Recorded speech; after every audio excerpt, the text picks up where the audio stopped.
Hello, my name is Debbie Reynolds. They call me the Data Diva. Today I want to talk about data privacy and smart apparel. The U.S. government has the Intelligence Advanced Research Projects activity. One of their activities is to look into what they call smart textiles or smart apparel. So this is apparel with some type of technology built into it.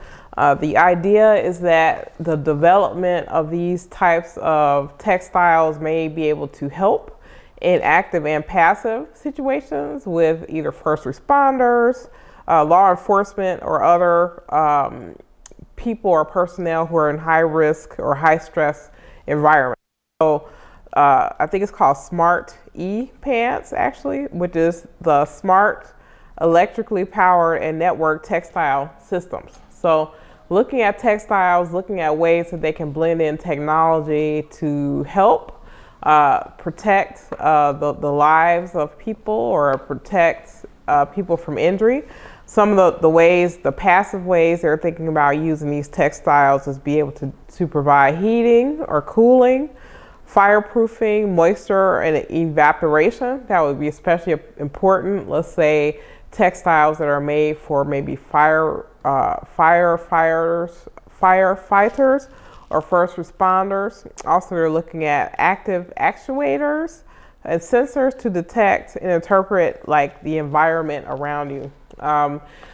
Even though I definitely think it's cool to look at these types of emerging technologies, you also have to look at the flip side of it. So part of the ability to be able to use these types of garments with textiles and add technology is there may be situations where maybe even built into the garment is some type of tracking mechanisms and things that maybe people don't want. Let's say if you were a first responder, you have some type of smart textile, maybe that's not something that you wanted tracking you to your house or different places.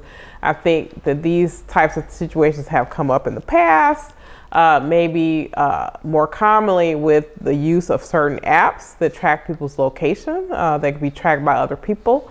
So I think that this type of development will continue, not just in the US, but all over the world around finding ways to improve the safety of people who are working in these jobs where either, again, first responders or people that need or they're in some type of extreme element or extreme position. I could possibly see this definitely have an offshoot in the military, depending on what climates that people end up in, if they're like military responses and things like that.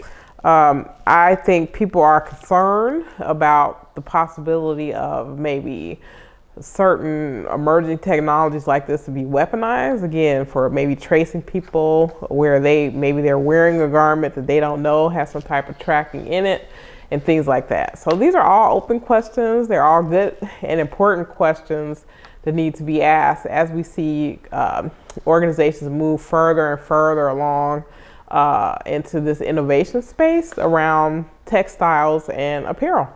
That's it. Thank you.